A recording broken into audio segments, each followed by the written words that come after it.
Labadiena visiems, ačiū, kad žiūrite ir klausotės. Šiandien kalbėsime, kaip gyvensime 2026 metais, neišvengiamai aptarsim 25 metus ir su mumis Lietuvos kariuomenės vadas generolas Raimundas Vaikšnoras. Sveiki, Vadė. Sveiki. Vadė, standartinis klausimas pirmas. Kada mus puls Rusija ir ką mes darysim? 26 sausis.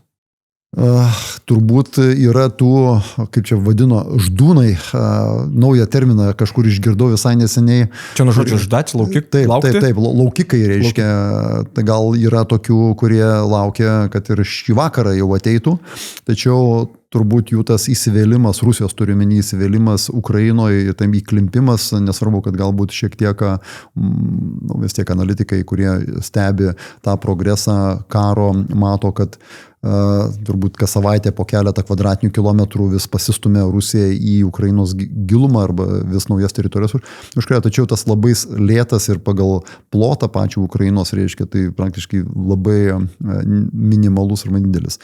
Tai sakyčiau, kol Rusija dar vis neapleidžia savo imperialistinių ambicijų ir nori bent jau iki tam tikrų administracinių ribų, kurias jie savo nusistatė, nežinau, kokią ten konstituciją jie ten pasitvirtino, ar kažkokį tai šūkį jo kažkokį pasidarė, ką jie nori iš ukrainiečių atimti ir dabar neskaičiuodami gyvybių ir resursų bando tą padaryti.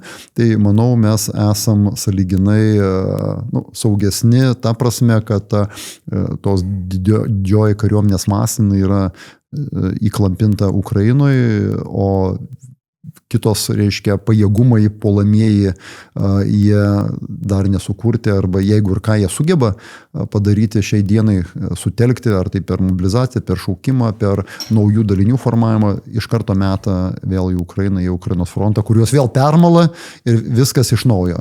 Kas galbūt yra problematiška šiai dienai, dar ir mums didžiausia turėtų kelti galima sakyti, tokį galvos skausmą, kad propaganda Rusijos taip gerai yra sukalibruota, galima sakyti, kad jie taip sugeba savo piliečius apsukti aplink pirštą, reiškia, aišku, nacikais vadindama visą Europą ir tame tarpe NATO, ir sugeba sugeneruoti per kontraktus, per šiaip galbūt agitaciją tiek kariaujančių piliečių, kad jie sugeba ne tik atstatyti nuostolius, bet dar vieną kitą pliusą turėti, reiškia, per mėnesį, kalbant per mėnesį.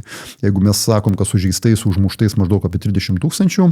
Čia per mėnesį. Praradimas jo yra, bet čia sužeistais, nebūtinai, kad užmuštais. Išvesti iš rikiuotės. Jo, išvesti iš rikiuotės, tai labai panašų kiekį dar su truputėliu jie sugeba per tą patį mėnesį sumobilizuoti ir dėl mokymo, tai sakyčiau, neturiu daug informacijos, kokio ten parengtumo ar bazinį karinį rengimą jie ten gauna ar iš karto meta į frontą. Bet tai grįžtant prie jūsų klausimo, tai kol tas procesas jie viską, ką jie sugeba sugeneruoti, meta į Ukrainos frontą ir ten bandymus pramušinėti, reiškia skylės, užgrobiant ten vieną kitą nežymų galbūt kaimelį, tol mes sąlyginai turim laiko pasiruošti savo gynybai. Bet čia galim konstatuoti, tai buvo identiškas pirmas klausimas 2020 prieš metus per Kalėdas, žodžiu. To paties klausiu, tai galim konstatuoti, iš principo situacija nepasikeitė. Šita grėsmės Lietuvai prasme.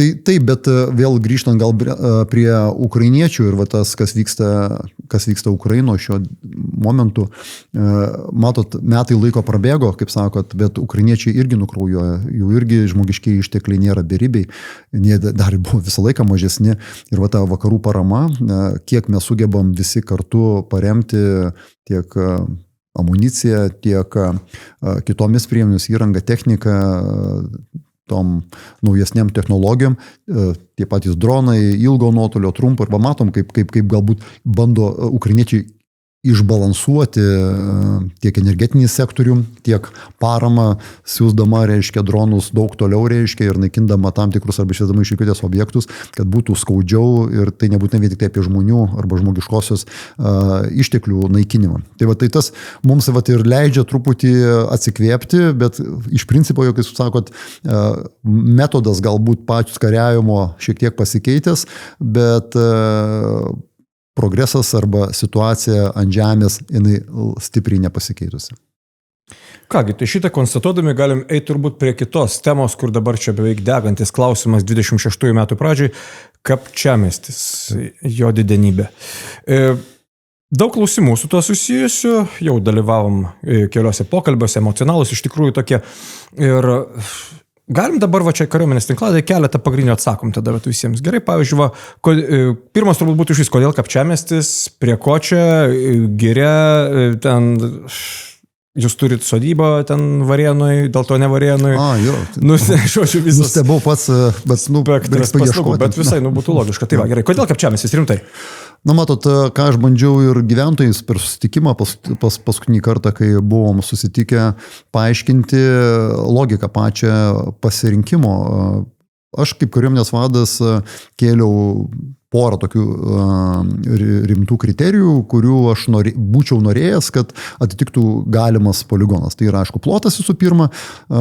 Suprantam, kad Lietuva, nors jinai, lyginant su kitom dviem Baltijos šalim, jinai yra didžiausia plotų, gyventojų skaičium. Aišku, mes nesam kaip Olandija, arba Niderlandai, kur ten tankumas yra 5 kartus didesnis, bet netgi pas mus yra sudėtinga rasti tokį plotą, kad 10 km ant 20 tokio, tai reiškia manevravimui brigados dydžio, kur čia idealiom Vokietijoje amerikiečiai turi va tokio stiliaus mokomai manevravimo lauką su įvairių, kur galima įvairius taktinius veiksmus atlikti, puolimą, gynybą, reidai ir taip toliau, didelėm šarvuotom formuotėm.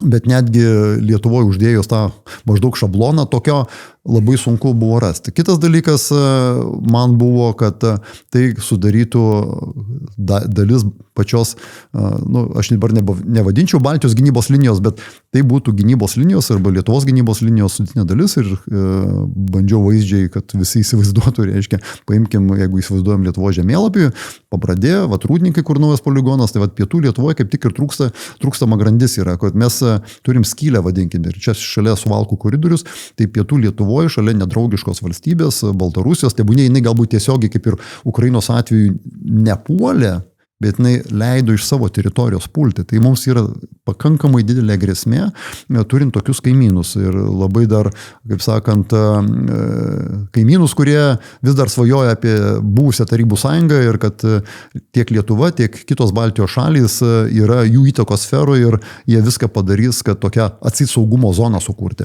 Tai turbūt čia tie du pagrindiniai kriterijai, dydis ir kad kuo arčiau nedraugiškos valstybės sienos. Tai mes įsprendėm tą, jau daugiau mažiau, aš jau taip jau jaučiu, kad radom dialogą su vietinė savivalda ir vietiniais gyventojais dėl Jurbarko, tai yra Tauragės poligono praplėtimo į Jurbarko rajoną. Aišku, tenais situacija šiek tiek lengvesnė dėl to, kad yra valstybinis miškas, yra keletas saugomų teritorijų, bet nebuvo visai jokios asmens nuosavybės, privačios nuosavybės, tai tik tai vietiniai keli kaimeliai, miesteliai, galbūt kelių kažkoks tinklas, kurio naudojasi vietiniai gyventojai, grybavimas, uogavimas, medžiotojų. Tas klausimas, manau, buvo atliepta, pakomunikuota, bet procesas dabar vyksta ir manau, kad didžioji dauguma tų dalykų įspręsta. Dabar Kapčiamiestis, kodėl? Todėl ir grįžtam prie šito 2 kriterijų pagrindinių, o dar 3 saugumo reiškia, kur galima būtų greitai sukoncentruoti pajėgas.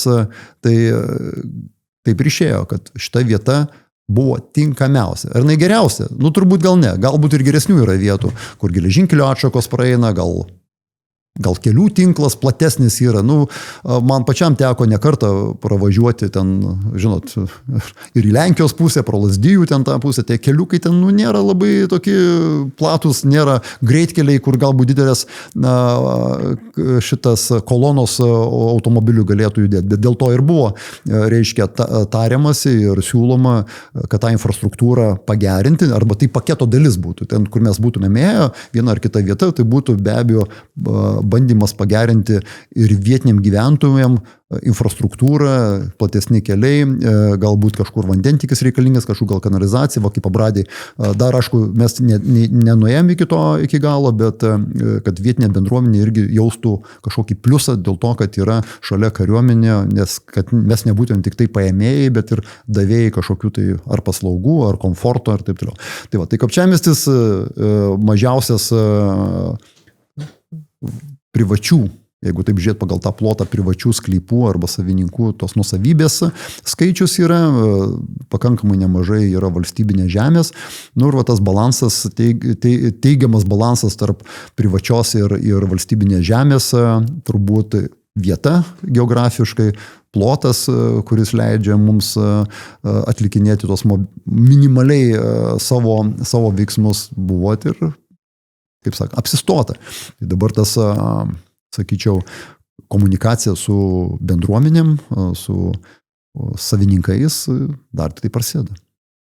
O dar galvoju, vienas, mes sakėm, kad taip, reiškiasi, pratybos viskas okei, ir kitas dar esam sakę žemo starto pozicijos. Galima pasakyti, kokius gynybos veiksmus, bet jau kalbant apie realią valstybės ginkluotą gynybą, galima daryti Kapčiamiesčio poligone, nežinau, iš Kapčiamiesčio poligono, kad visą būtų aišku, koks jo vaidmuo ginkluoto gynybų, netreniruotėse.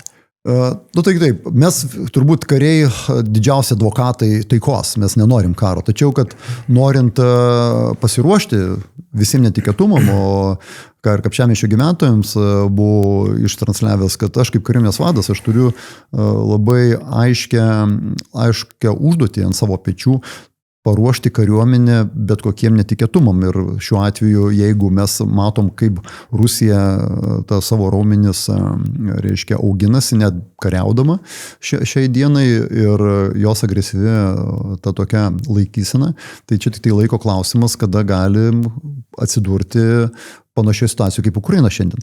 Tai, sakyčiau, sėdėti, nieko neveikti, turbūt yra lengviausia, tada labai saugu, nes nieko nereikia daryti, bet tada, kaip mes pažiūrėsim savo vaikam ar anūkam į akis, netgi patys savo artimiesiam, jeigu mes turėjom laiko, kurios mūsų ukrainiečiai dabar suteikia, bet nieko nepadarėm taip, kad mes būtumėm parinkti. Todėl poligonas viena iš kaip sakė, mokymo teritorijos su poligonu viena iš užduočių, kad mes galėtumėm treniruoti savo padalinius.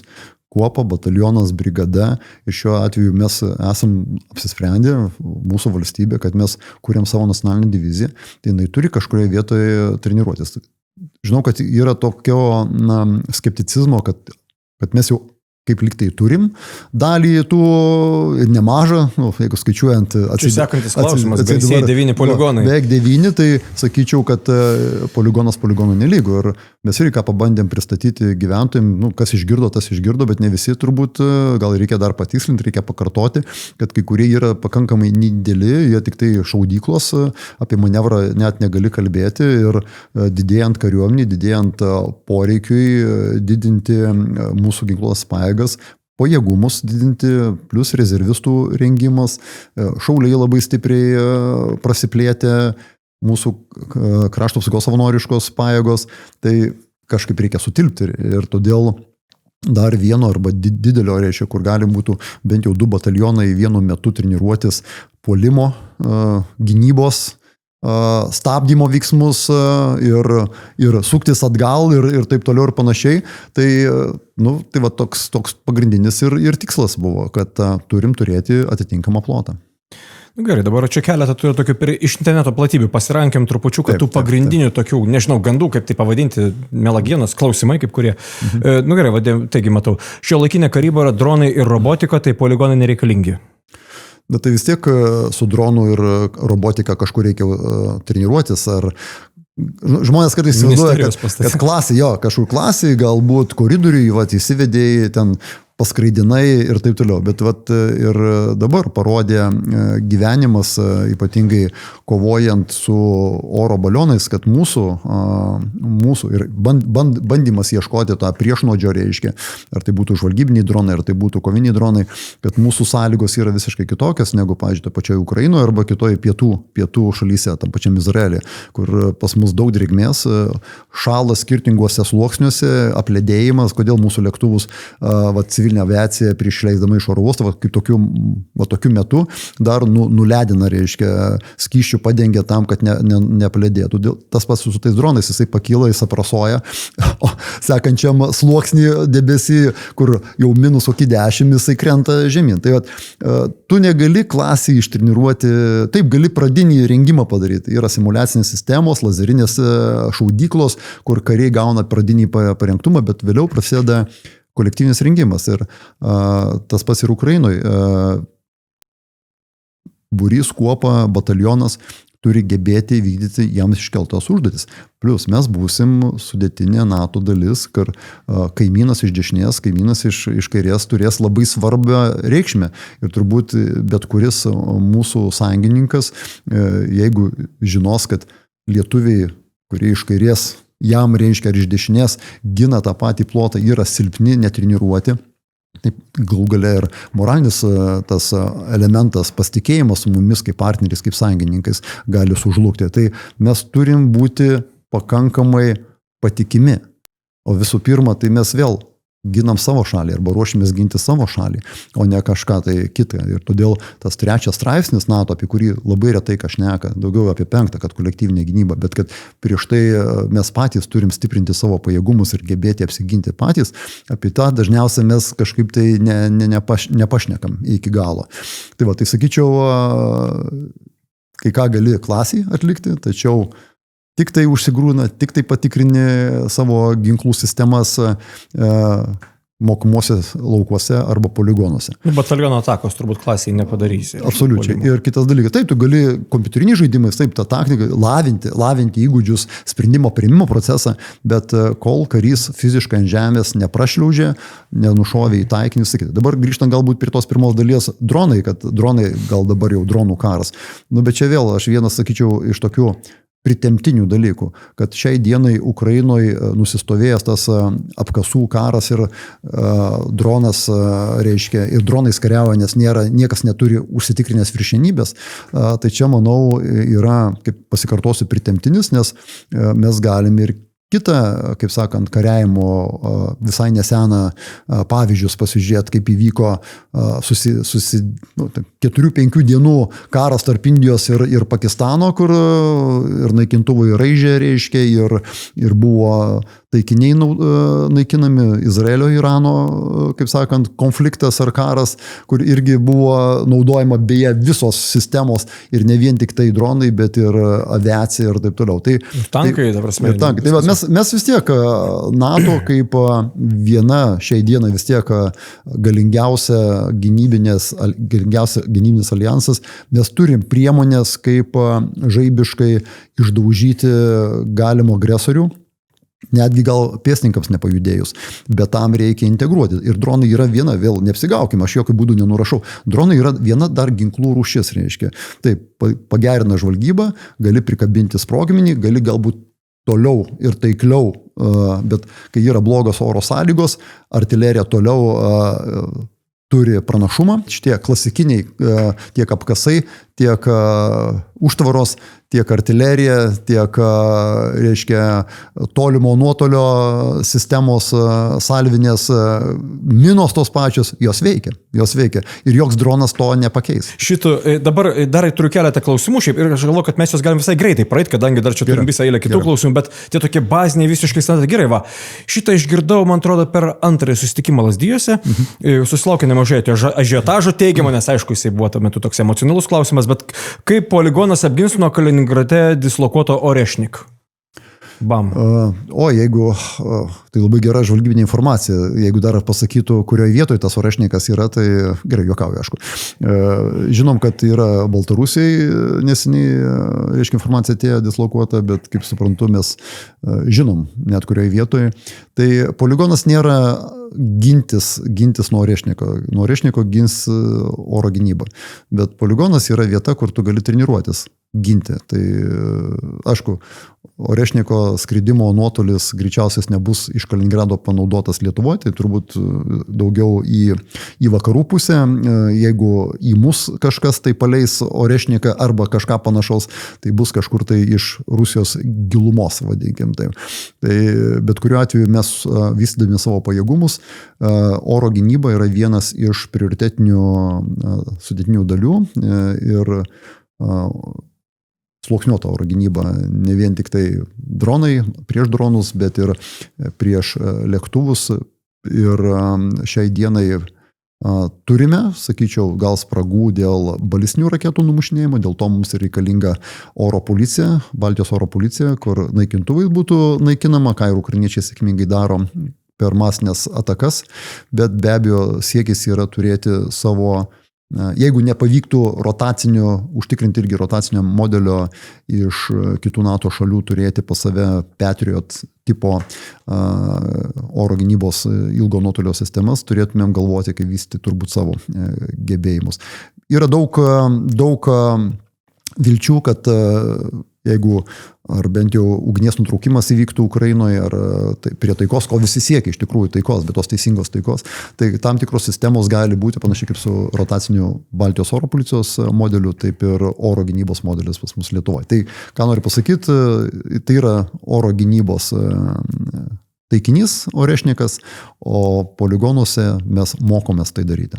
O galim pasakyti irgi, turbūt Orešnikas yra apskritai apie tolimojo nuotolio ginklo arba balistinių raketų dislokavimus, iš principo jokio skirtumo, kur yra dislokuoti. Teisingai. Tai yra visiškai politinio poveikio priemonė, psichologinis ginklas, sako, dislokavo prie Lietuvos. Koks skirtumas? Iš Sachalino gali paleisti. Jo, tuo labiau, kad yra tiek vakarai turi pakankamai dar nuo šalto karo laikų efektyvias priemonės ir labai taiklės paleisti, taip ir jie turi galimybės paleisti. Mūsų dabar didžiausias tikslas, kai mes identifikuojam, aptinkam ir naikinam. Tai ta visa, vadinkim taip, grandinė. Bet reikia neapsigauti, kad galim, taip, hipotetiškai ir turbūt net pati geriausiai išvysta apsaugos sistemas Izraelis, kuris turėjo ir taip prasileidęs yra ne viena turbūt vienokio ir kitokio tipo, tačiau labiau svarbu, ką mes turim smogti atgal, būtent į tas vietas, iš kur leidžia. Va čia galbūt ir yra dilema ukrainiečiam, kad jie neturi ilgo nuotolio sistemų, kurios galėtų tą deep strike daryti Rusijos teritorijai, nes tos priemonės, kurios dabar gavo ar iš JAV, ar iš Didžioji Britanija, ačiū Dievui, leido savo raketas naudoti Rusijos teritorijai, bet čia visą laiką yra ta tokia biškė, kaip ir pats paminėjai, retorika ir gąsdinimas iš Rusijos pusės, kad tada gaunasi, jeigu jūs savo priemonės leidžiate smogti į Rusiją, tai reiškia, mes galim jums jau, reiškia, ta šalis, kuri ar padovanojo, ar kažkokiu kitų būdų perleido tą įrangą, techniką, kaip lyg tai yra taikinys jau dabar, legitimimus taikinys. Tai šitoje vietoje, sakyčiau, mes už tai turim irgi turėti gebėjimą aptikti, žinoti, iš kur paleidžiamas yra vienokios ar kitokios priemonės ir naikinti vietoj, ko gal ukrainiečiai norėtų, ypatingai dronų paleidimo vietos, kurios daugiau mažiau galima aptikti, reiškia, ir žinoti, tam reikia žvalgybinės informacijos. Ir čia turbūt būtų aukščiausias tokio išmanimo lygmuo, kad kai tu sugebi naikinti dar nepakilusius bombonešius, nepakilusius naikintuvus arba nepakilusias raketas jų vietoj ir jų teritorijai, kas svarbiausia. Tai link ko mes ir einam. Kągi, paskutinis prieš eina prie žmogiškųjų faktorių šito klausimo dar yra, galim greitai uždaryti klausimą, iškirsim miškus, paliksim dykynę tam poligonį, reiškia, tai va čia. Mes iš tikrųjų kaip kariuomenė neturim neteisės jokio, net vieno medžio paliesti. Tai yra valstybės turtas ir yra labai saugomas ir griežtai saugomas ir kas yra miškų savininkai turbūt labai puikiai žino, nebent jie nelegaliai įsikerta ir dar ten tą kelmą paslepia kažkaip tai reiškia, bet jeigu grinai laikytis įstatymo raidės, tai būsimas poligono vietoj mums reikalingas bus kažkiek tai greičiausiai iškirsti, be abejo, kur bus taikinių rajonai, ruožai, bet tai bus labai didelis kiekis, to ten skaičiavimas įvairiais iki 10%. Iki 10% maks reiškia ir tokiu būdu mes patenkinam tą poreikį, kuris mums reikalingas. Šaudykloms, teisingai. Taip, šaudyklom. Manevravimo mums nereikia plynų kirtimų, tai nes bus ir taip yra atvirų vietų ir mums kaip tik reikia treniruotis miškingose vietovės, nes mūsų Lietuva yra pakankamai skirtingos augmenijos, skirtingi plotai, vadinkim taip. Todėl mes turim, tai nėra, jeigu mes ruoštumėms Afganistanui arba kaip Irakui, kaip buvo prieš keletą metų, tai suprantu, kad mums reikalingas atviros vietovės. Sahara Gaižiūnų poligonė, tada tokia. Tai mes vis tiek turim kitas vietas, kur galima būtų tam tikrus elementus tenais treniruotis, bet plynas kirtimas tai būtų mums visiškai net nei nauda, vadinkim taip, o norint kažką iškirsti, tu turi gauti leidimą ir tas leidimas, tu turi projektą turėti, turi gauti aplinkos apsaugos ministerijos, reiškia, palaiminimą, o netgi sakyčiau taip, galbūt kai kam nepatiks, bet dabar, kai savininkai, kurie kerta, miškų savininkai, plynus kirtimus, tai klausimas, kieno didesnė žala, reiškia, yra padaroma. Bet kadangi tai yra mokslų greičiausiai patvirtinta, gauti leidimai ir plyno kirtimo atveju, reiškia, paskui vyksta atsodinimas. Žiūrėkit, medžiai kaip ir mūsų plaukai. Jie turi tokie, didžiąją daugumą turi tokią savybę ataugti, reiškia. Tai jeigu viskas tvarkingai, moksliškai pagrįstai padaroma, viskas yra reiškia, pasiekiama, ir tas balansas gamtoje jisai yra užtikrinimas. Tai, sakyčiau, čia yra didžiausias mitas dėl plynų kirtimų ir kad mes taiga visą tą plotą, kuris 14 500 kažkiek tų hektarų reiškia, staiga padarom dykvietę. Tai mesgi savo ne priešai. Gerai, tai dabar pabaigai šitą poligono galvoju klausimą, tas žmogiškasis faktorius yra, reiškia. Ir aš galvoju, galime konstatuoti, kad nesame žmonės iš Marso, ar ne? Ir suprantam, kad joks žmogus nepuls atsistojęs paploti, kad vietojo sodybos dabar poligoną sugalvoja daryti, teisingai? Taip. Galim tai konstatuoti? Ne, tai be abejo, tai klausykit, tai kaip aš minėjau pradžioj, buvo iš karto numatyta, kad mes Lietuva nėra didelė ir mūsų gyventojų skaičius nėra pas didžiausias, galbūt Europai tankumas, bet rasti plotus, kuriuose niekas negyventų, būtų dykinės, dykvietės, labai sunku.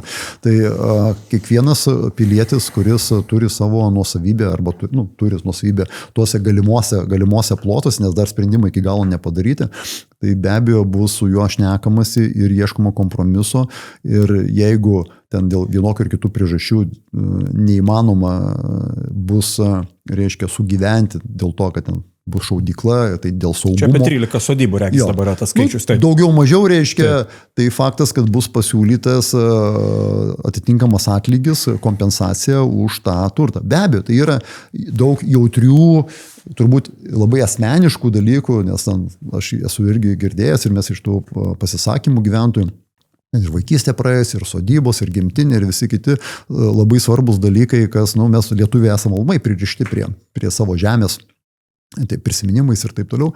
Tačiau, kaip aš minėjau, bus šnekama su kiekvienu individualiai, bandoma inkorporuoti tą galimą šaudyklos vietą. Čia tokie techniniai dalykai ir tada ieškoti kompromiso arba ieškoti sprendinių. Ir turbūt kai kurias reikės būtinai ir grynai dėl saugumo išpirkti, kompensuojant žmonėms tą nuostolį, o kokie tie mechanizmai, tai aš dabar nedrįstu šnekėti, čia daugiau yra politiniai sprendimai, bet aš ką esu girdėjęs ir ką mes su ministru esam šnekėję ir tiek susitikime su Kapčiamiesčio gyventojais, tiek nuo rytojus berods, čia kelias dienas bus, nežinau, kada tinklalaidė išeis, bet yra tokios atsakymų į klausimus bus komandų suformuotos, kur gali žmonės kreiptis ir gauti konkrečių atvejų.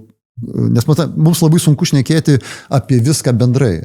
Kiekvienas žmogus turi labai skirtingą, turbūt, startinę poziciją, nuo ko jisai atsispiria.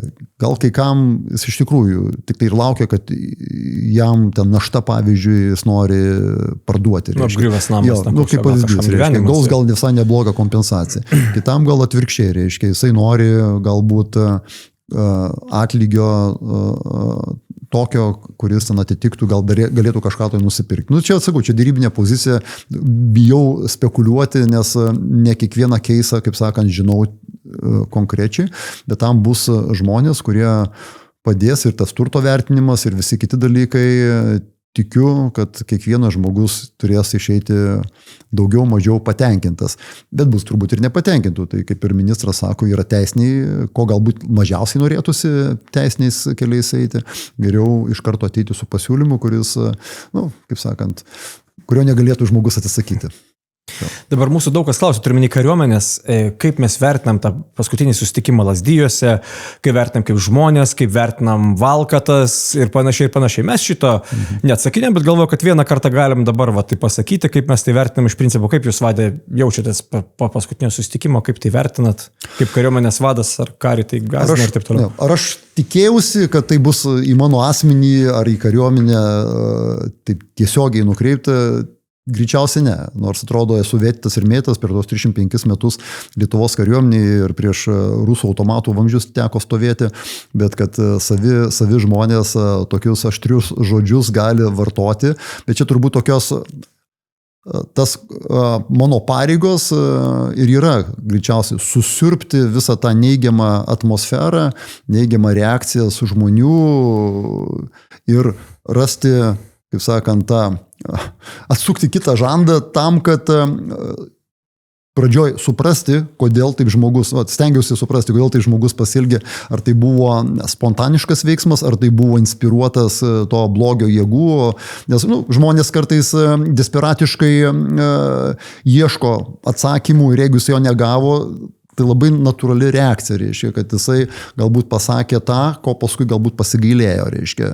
Tai, sakyčiau, šiuo konkrečiu atveju taip nemalonu išgirsti, bandžiau, kaip sakant, paaiškinti, apie ką čia viskas eina, bet matosi, kad žmonės, kai kurie net nenorėjo klausyti, jiem tie paaiškinimai buvo labai nesvarbus ir labai apmaudu galbūt, kad dalis dalyvių, aš juos vadinu dalyviais, nes sunku, turbūt nėra net gyventojai, reiškia, arba jokio suinteresuotumo neturi, buvo atvykę iš kitų vietovių tam, kad pabaubti ir ten truputį to žibalo papilti į vietinių gyventojų jausmams, truputį, žinot, tokią sukelti dar papildomos turbulencijos, kas galbūt ir nėra labai gerai. Bet kita vertus, išklausėm, pamatėm, kas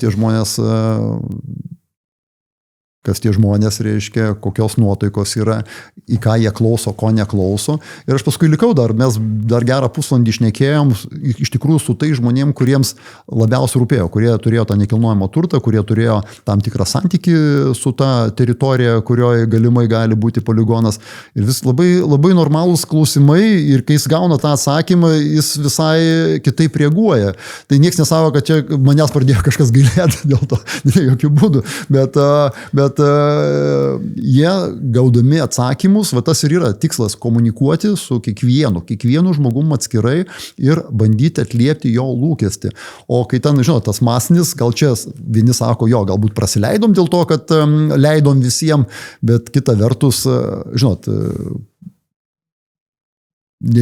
tada nežinosi, apie tai nešnekėtumėm šiandien, reiškia. Jeigu būtų labai nugludinta, tik tai tikslinė auditorija ir taip toliau. Mes pamatėm ir kokie žmonės. Ir aš suprantu, kad jeigu dar kažkas skaitė praeitą savaitę Valstybės sienos apsaugos tarnybos vado straipsnį apie šitą regioną, o tikėtina, kad jisai kaip pasienio vadas žino, ten yra įvairių interesų, gal aš taip švelniai pasakysiu, ir turbūt kariuomenės buvimas, jisai įneštų daugiau drausmės, daugiau tvarkos, jau bet kas nevažinėtų, nebrakonieriautų, nes tai būtų sąlyginai, aš nesu, kad uždara teritorija, bet tokia viškai apribota teritorija, bet kam patekti. Matomesnė, sakykime. Matomesnė, taip. Tada daugiau karo policijos, daugiau kariuomenės, daugiau gal šiaip policijos, daugiau drausmės, daugiau tvarkos, gal kas ir samagoną verda. Žinot, dzūkai gerą samagoną turi, reiškia, kas žino iš šito. Tai galbūt tas nelegalus dalykas, galų gale nelegalus miškų kirtimas.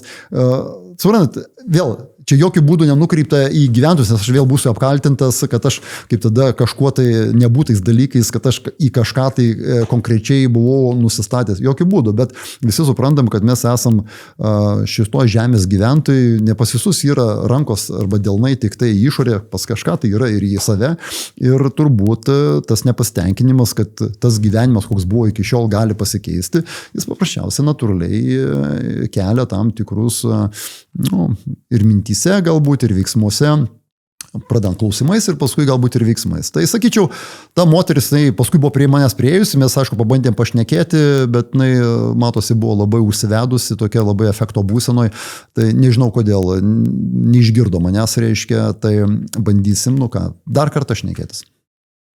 Bet turbūt uždarant poligono temą dar reikia svarbę išlygą tą disclaimerį dzūkiškai, reiškia pasakyti, kad nieko prieš nei vieną kapčiamiestietį mes čia neįsidešim tą prasme, viskas sakė, mes tai jūs teisingai.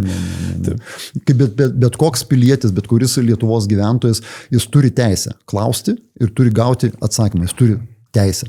O mūsų pareiga ir kariuomenės, ministerijos, visos valstybės, reiškia, pabandyti argumentuotai paaiškinti, kodėl būtent čia, nes aš suprantu, kad galbūt dar žmonės tikisi, kad gal kažkokį dar manevrą galima padaryti. Gal jį ir galima, bet čia jau ne mano galiuose. Yra tam tikri, kaip sakant, pritarimai tam tikroms vietoms, reiškia, kur logiškai, nes jeigu dabar kažką bandyti vėl maklevoti, aš žinau, blogas žodis, blogas įsireiškimas, dar kažką tai mes tik tai prarasim laiko, bet jau geresnio varianto šiai dienai nėra. Nebent kažkas sakys, turiu sklypą, to 14 000 hektarų, reiškia, Smėlynas, kažkur atiduodu, reiškia, dovanoju, nereikia, mums labdaros nereikia, mes galim ir tą įsigyti, bet dėja, žinot, paimkim bet kokį Google Maps, atsiverkim ir pamatysim, apie ką eina kalba. Bet nepaisant to, reiškia, poligono reikia visiems, įskaitant visus paklausėjus, visų nemalonių klausimų, ne tik kariuomenė, teisingai. Absoliučiai. Gerai. Ja, ir tas sugyvenimas, kaip sakau, ir medžiotojų galbūt klausimą buvom palietę Jurbarke, ypatingai, kai Tauragės ir Jurbarko sujungimo. Tai, sakyčiau, netgi nuraminant žmonės, kad poligone galima medžioti ir net būtina, nes reikia reguliuoti tiek fauną, tiek, reiškia, ir kaip tik, kai kurie būreliai gavo dar papildomus miškų plotus, jeigu norėjo, kur galėjo dar papildomai. Ir kai kas netgi labai išlošė, reiškia, vadinkim taip. Tai sakau, tai yra nuo mūsų komunikacijos, mūsų bendravimo ir kokie yra lūkesčiai. Plus vis tiek bet koks poligonas darbo vietų, reiškia, sukuria. Nes reikia aptarnavimą daryti, reikia priežiūrą daryti, ar tai tų pačių kelių atstatymas, ar tų pačių šaudyklose taikinių rajonų, ir reikia ir pavalyti nuo krūmų, ir visa. Labai daug yra įvairios veiklos, galų gale kariai atvyks, kad yra tas administracinė zona, kuri buvo parodyta, ar palapinių miestelis, bet maitinimo paslaugos įvairios, tos greito maisto, jeigu tam pačiam miestelį. Daug turbūt jau galime nebesiplėsti. Aš sakau, čia visko. 6 valandas užtenka pasiklausinėti, kai vyksta prie Pabradės, turbūt vieno didžiausių, reiškia, mūsų poligonų, ir kaip ten vietiniai verslai subujojo tiesiog, reiškia, ir nes tiek tam žmogui nusibosta tą sausą davinį arba tą jam norisi kažką, pizzą ar dar kažką, kolą, šokoladuką. Tai sakyčiau, pirma, suprantu, reakcija tokia baiminga, bet jeigu gerai tą įjungų šaltą protą, turbūt taip, tom 13 sodybų, kurias galimai pakliūva po to, tai bus turbūt didžiausias toks, ir stresas, ir jaudulys, kaip tai pasielgt, bet, sakau, kviečiu šnekėtis. Gerai, ir ką, ir mums liko kažkiek keliolika minučių visiems kitiem klausimam 26 metam. Sakėt, labdaros nereikia. 5,38% BVP. Ką pirksim šiais metais? Kur išleisti tiek pinigų? Tai turim tokia pakankamai solidžius pajėgumų vystymo planus, ir praeitį metų jau prasidėjo, truputį avansinius mokėjimus padarėm tankams, nes jau buvo sutartys padarytos, čia toks valstybinis sprendimas. Šie metam toliau tęsiam tik dėl oro gynybos, Haimarsai turėtų ateiti jau metų gale, Dėl to turim amerikiečių Haimarsų bateriją, kurių mūsų Lietuvos kariai pradeda treniruotis. Haimarsai tai yra ilgo nuotolio raketinė sistema, gebantis šauti iki 70 km, o su tam tikroms raketom net iki 300 km. Tai reiškia, mes jau tokį atgrasimo veiksmą papildomą turėsim šiai dienai, jeigu daleiskim nedraugiški kaimynai bandytų žvanginti ginklais, tai jau Minską pasiektumėm. Tai tas turbūt jau gebėjimas daugeliui galimų oponentų privers juos galvoti dar antrą kartą arba trečią kartą. Toliau vystom, tai divizija yra, kadangi numeris 1, didėja ir mūsų personalo skaičiai, tai rezervistų skaičius didinam, reiškia, per bendrus mokymus. Tai 538, tai jie yra pakankamai, atrodo, neblogas arba gerai skambantis skaičiukas, bet kai viską sudėlioja į lentynėlės ir šarvuočiai, ir artilerinės sistemos, ir, kaip minėjau, tankai, ir vėliau mokėjimai kiti, tai dar sraigtai mūsų, dar du jau turim, dar šiais metais dar turėtų blehokai jau būti partransportuoti. Tai va čia turbūt pagrindinis bus akcentai į pajėgumų vystymą.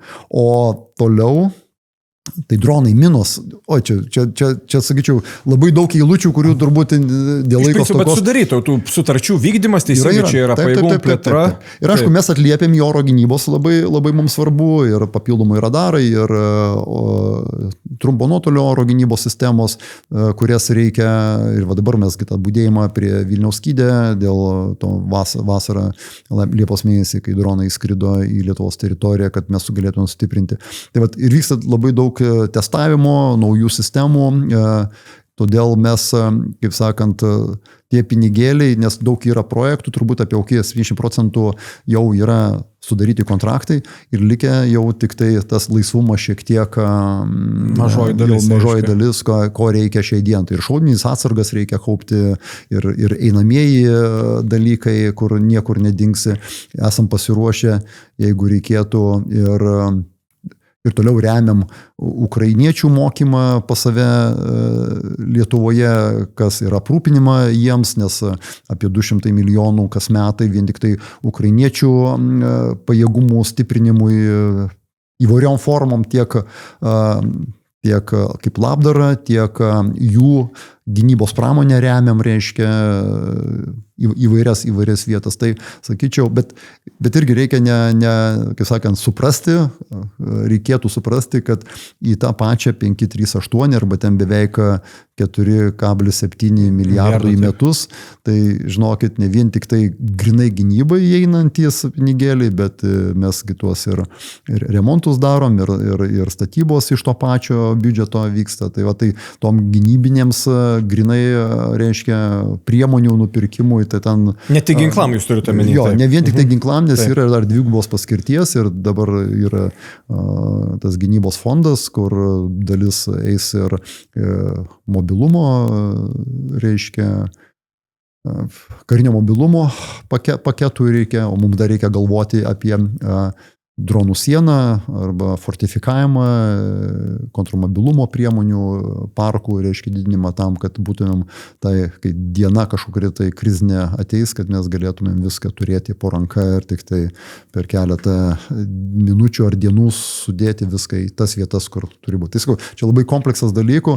tai mes čia dabar apie sausumą gal šnekam, bet yra ir oro, ir jūrų elementai, kur viską turim, kur viskas, ir ta dronizacija toliau jinai tęsiasi, perkam naujas sistemas, reiškia, ir optika, kad karys galėtų matyti geriau naktį ir toliau matyti, žvalgybinės platformos, aš sakyčiau, per visas mūšio operacinės sistemas ir logistinės transportas, nes kuo kariuomenė didėja, tuo logistikos irgi ta uodega jinai didėja, ilgėja, vadinkim, taip, tai sakyčiau, kad daug visko. Taip, čia aišku, mes kalbam taip, dabar vos ne kamo gara lūpomis, nes jie kaip ir yra mokėtojai, bet mes žinom, kur bus išleisti. Taip. Bet vadar sakėt, jo, už tankus avansiuką mokama, ne šiais metais. Bet pirmoji tankai dar neateis. Praeitais metais sumokėjom įnašą, nes reikėjo, nes kaip ir visur kitur, neprasideda gamyba tol, kol tu nesumokė avanso. Kaip ir Lexusą kokį customizintą.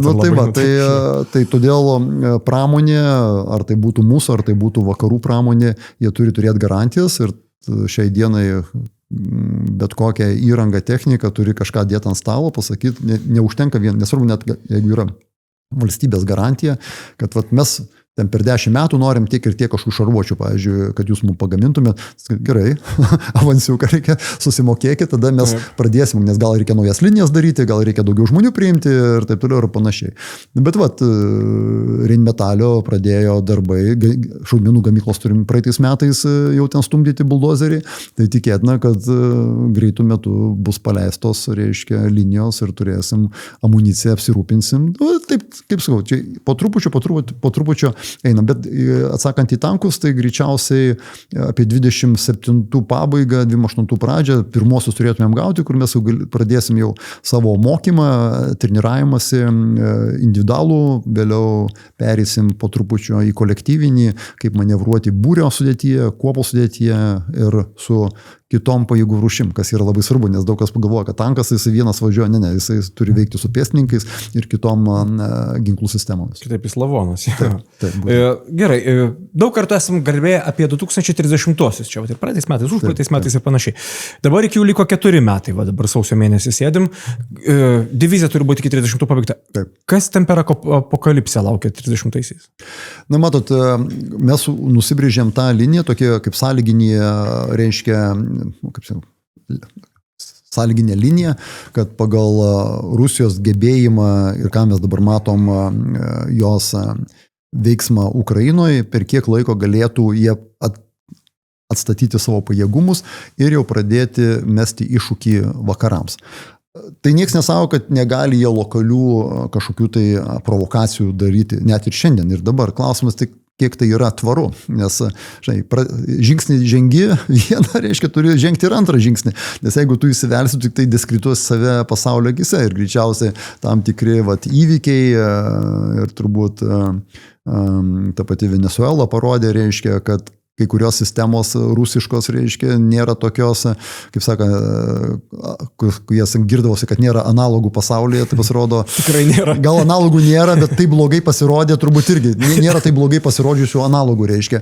Tai sakyčiau, kad yra gebėjimas ir yra valia arba ketinimas tą daryti. Tai va čia nuo karo Ukrainoje mums ir priklauso, reiškia, ar turės Rusija valią, kad gebėjimą gali turėti, tai nebijot, nes jų visa industrija yra dabar karo pramonė ant tokių bėgių pasakyta, kad dieną naktį ten beveik, aš nežinau, skirtingais duomenimis, ten gal 40 ar 50% visos, reiškia, Rusijos ekonomikos sudaro būtent arba suinvestuota į karo, kad palaikyti tą mašiną, karo mašiną. Tai jinai faktas, kad nesustos labai greitai, reiškia, jie kai gamino raketas turbūt ar sviedinius ir toliau gamins. Tai jeigu taikos susitarimas arba bent jau ugnies nutraukimas, tai faktas, kad ta mašina jinai toliau, reiškia, štampuos tam tikras geležėlės, vadinkim, kurios gali būti nukreiptos į vakarų pusę. Ir tada jau nuo ketinimo. O ketinimas nuo ko gali priklausyti? Jeigu mes perlaužėm Rusijai stuburą Ukrainoje, kažkokia, arba ta, nes visi šnekame tą teisingą taiką arba neteisingą taiką. Tai jeigu bus mūsų atžvilgių teisinga taika ir Rusija liks su pabrukusia uodega, tai greičiausiai tas ketinimas kažką tai daryti dar, veltis į dar kažkokius tokius mūšius šiuo atveju jau su NATO, jeigu ukrainiečių nesugebės, reiškia, perlaužti. Tai labai daug dedamųjų. Todėl tie 30 metai yra daugiau mažiau tokia data, kur jau Rusija gali turėti ne tik tai gebėjimą, bet ir ketinimą, jeigu, sakau, kažką tai padaryti tokio prieš vakarus. Todėl mūsų tas 4 metai, kuriuos jūs paminėjot, yra labai svarbu nesnausti dieną naktį, treniruotis, kaupti atsargas, įdiegti naujas ginklų sistemas, stiprinti sąveiką su sąjungininkais. 27 pabaiga Vokietijos brigada, iki 28 metų tai turim amerikiečius čia, kur mes iš jų mokomės, treniruojamės. Ir aš manau, kad divizijos nacionalinės gebėjimas iki 300 metų išvystyti tą jau pajėgumą yra didelis atgrasimo veiksnys, būtent tam priešo galimam ketinimui daryti kažką ar nedaryti. Tai vat, štai visi tie elementai, jie kai sueina į vieną visumą ir padaro tą, kaip sakant, tą mūsų pasaulyje, tas balansavimas ir vyksta. Čia nieko naujo, čia nuo šalto karo metų reiškia yra toks.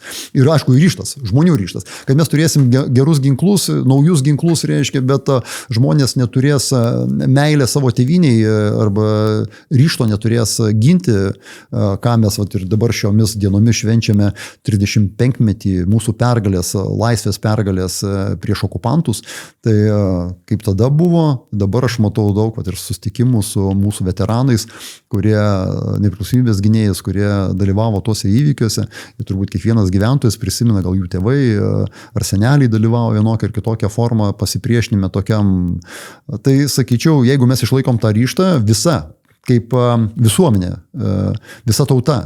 Tai va čia tas irgi vėl kaip dedamoji, papildoma dedamoji to atgrasimo, kad priešas dar 2 kartus ar 3 kartus pagalvos ar verta, kaip profesorius Landsbergis yra pasakęs, kiekvienas žmogus turi būti kaip finka, reiškia, kad ta prasme, nebūtinai, kad tai yra tiesioginė prasme, tai yra pelkinė prasme, kad okupantas turi jausti, kad jam į nugarą kažkas įbes, net mažas vaikas. Finka tai suomiškas peilis, tas ne toks oldschoolinis žodis. Taip. Tai va, tai kad net mažas vaikas jisai į nugarą įbes, reiškia, bet jokių būdų nekris ant kelių, reiškia, ir kaip tie ždūnai su gėlėm bus laukiantieji, ne? Kaip mes jas pavadinom, ždūnas. Ždūnas, jo, tas žodis jūs sakėt pradžiai.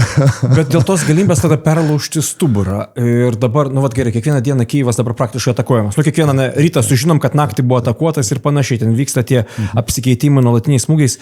Kaip jūs mato dabar tą realybę ten to karo, reiškia, ar nusimato artimiausių metų Rusijos karių grįžimas į nuolatinės dislokacijos vietas, ar ne? Aišku, čia toks irgi labai hipotetinis klausimas. Jisai pritempiamas turbūt, jeigu kažkas numatytų, kad šiai dienai, ten po savaitės jau viskas bus taikos susitarimas, tai turbūt jau galėtų būti Nobelio premijos laureatas, reiškia, jeigu pasiteisintų. Jeigu visa kita, bet greičiausiai labai sunku. Bet visi supranta, kad didžioji galia tai yra JAV, Amerika.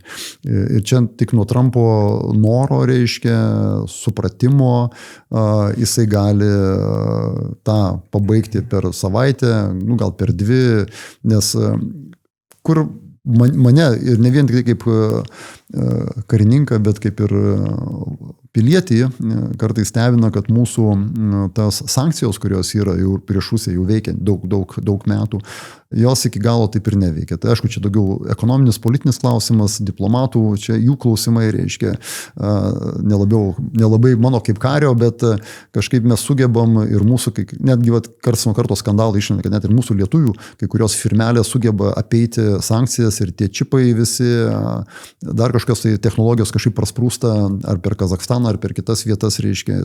Aišku, Kinija, kitas didamasis, reiškia, faktorius, labai remia. Pasirodo čia visai nesiniai, kad Iranas labai daug davė, reiškia, kažkokių priemonių, Šiaurės Koreja, visos tos...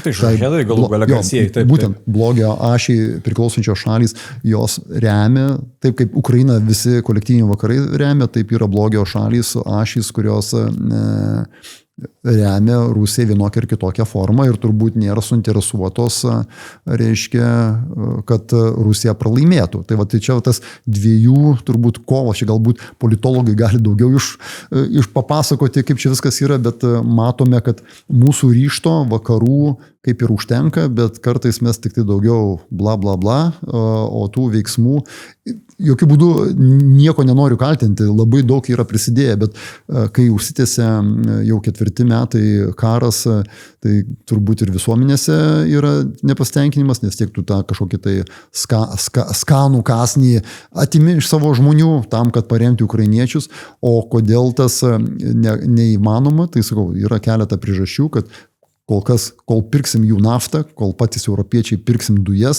ir mokėsim jų tą karo mašiną, reiškia, vis kažkokiu tai būdu palaikysim, tai turbūt nebus jokio didelio proveržio šitoje vietoje. Ok, tai dabar apie veiksmą dar, prizas šitiem, kas dar yra su mumis, reiškia, 2 paskutiniai klausimai. Taip. Pop klausimai, sakyčiau, vienas pop, kitas nereiškia. Apie JAV ir jų, reiškia, tą nežinau, net kaip didžioji galybė JAF, reiškia, ir veiksmas, kuris buvo pademonstruotas visiškai nesiniai. Tai Vade, kaip kariuomenės vadas, pasakykit karinę operaciją, kaip galima atskristi virš kitos šalies, kalba Venezuela, paimti prezidentą ir išskristi. Va taip paprastai, taigi šalis normali, turbūt turi ten kariuomenę, tą Venezuelą. Aš niekad nesigilinau Pietų Amerikos, reiškia, tas karinės pajėgas. Kaip šitas padaroma? Ir tik nes ne vien savo dar, kubiečių ten turėjo kažkaip. Tai gerai, kaip paimti prezidentą iš vidurio valstybės? Tai reiškia, yra galia. Yra metodika, kad pagal tuos šaltinius, kuriuos turbūt visi gebėjom pasiskaityti atvirų šaltinių, nes amerikiečiai turbūt gal tik taip po 50 metų perduos gynybos štabui susipažinti mūsų. Arba, žinot, išviešins tos reikalus, bet pagal tai, kiek yra viešoje erdvėje, turbūt labai nesunku sudaryti vaizdą, kad buvo ruošiamasi operacijai, ne vieną dieną, keletą mėnesių buvo sugebėta infiltruoti ir CŽV, reiškia žvalgybos agentus aplinkui, jeigu jie žinojo labai aiškiai, netgi karinį teritoriją, kurį vadino vos ne fortų tvirtovę, reiškia, kuris gyveno prezidentas, žinojo kiekvieną takelį, žinojo turbūt kiekvieno iš to sargybinio buvimo vietą arba jų polinkius, netgi galbūt asmeninius kažkokius tai ką mėgsta, ką nemėgsta, įpročius kažkokius. Tai. Nu ir va, tai gerai, kaip sakant, suplanuota operacija su aukšto profesionalumo kariais, specialių operacijų pajėgų, plus technologijos, kurias panaudojo, tiek elektroninės kovos, tiek išeliminuojant radarus, kodėl S-300 neiššovė nei viena, greičiausiai dėl to, kad jie jau nieko nebematė. Radarai buvo eliminuoti, tai tu šauki, ką tu nori, reiškia. Tai va, tai sakyčiau, operacija. Bet tas telkimas pajėgų, reiškia, turbūt jis buvo irgi ne vieną savaitę, gal net ne vieną mėnesį. Ir tas embargas, arba, kaip sakant, buvo tie ultimatuminiai tam tikri dalykai, kad jas gavo kelis kartus perspėjimo prezidentas Venezuelos. Jo, tvarkykis su kokaino, kaip sakant, narkotikų kontrabanda, tvarkykis su sankcijom kažkaip. Tai. Bet matosi, neišgirdo, nu tai ką, neišgirdo, tai vat įvyko veiksmas. Tai sakyčiau, vadovėlinis greičiausiai buvo operacija, ko turbūt dabar šiai dienai, kai yra dar skeptikų, tai kas čia yra ta galybė ir kas ką gali padaryti, galbūt buvo dar neblogas tokio šou pademonstravimas, jėgos pademonstravimas, raumenų, kad viskas įmanoma, viskas galima. Ir yra ta galia, kuri gali, jeigu norėtų tą pasaulio policininko vaidmenį vaidinti toliau, reiškia. Tik tai čia skau, čia jau. Taip. Savo kompetencijos ribose mes tai taip. Čia daug taškį dedu, reiškia, palieku. Gerai, tai Vade, paskutinis tada. Vienu gal pirmųjų pokalbių metų ir šiaip jūs viešai esat pasakęs ne kartą apie deep strike, giluminį smūgį arba eskaluoti, kad deeskaluotum. Eina netrukus 2 metai, kai vadovaujat Lietuvos kariuomeniai. Ar jūsų pozicija nepasikeitė? Ne, tai jinai negalėjo pasikeisti vien dėl to, kad tas gebėjimas smogti atgal, jisai yra vienas iš irgi atgrasimo priemonių. Mes nesam didelė šalis. Taip, mes viską konstruojam kaip kartu su sąjungininkais. Tačiau mes suprantam irgi, kad turim savo arsenalę turėti įvairių tipų ginklų, įvairio pasikumo. Taip, mes galbūt greituoju metu neturėsim naikintuvų, kur galėtų, žinot, įskristi, ten paleisti raketą, ten vos ne iki... Kur reikia. Reiškia, bet dėja, tai nebūtinai, kad mūsų partneriai sąjungininkai norės, reiškia, savo platformas naudoti, panašiai grįžtant kaip kariaus ukrainiečių prieš Rusiją, kad kai kurios ginklų sistemos yra, šiandien neleidžia jų naudoti Rusijos teritorijų, tik tai savoj. Tai mes su savo tam tikrų gebėjimų iš karto, tą pačią akimirką, kai tik tai yra identifikuojamas agresijos faktas, smūgiuojam į tas vietas, iš kur ta agresija atėjo, tai mes tokiu būdu palaikysim balansą ir, kaip sakau, tai bus dalis atgrasimo. Nepriklausomai nuo to, ar tos vietos yra Lietuvos teritorijoje ar kitur? Taip, būtent, nes jeigu yra agresija iš to šalies, kuri kažko tikisi iš mūsų, nori kažką, tai palaužti mus, tai turi susilaukti atpildo. Gal net ir skausmingo. turbūt greičiausiai bus skausmingas atpildas, reiškia. Ar tai morališkai skausmingas, ar fiziškai skausmingas, ar visom kitom prasmėm. Ačiū tai už aš pokalbį. nuo to kol kas ne. Ačiū už pokalbį. Ja, prašau. Gerai, liuks pabaiga.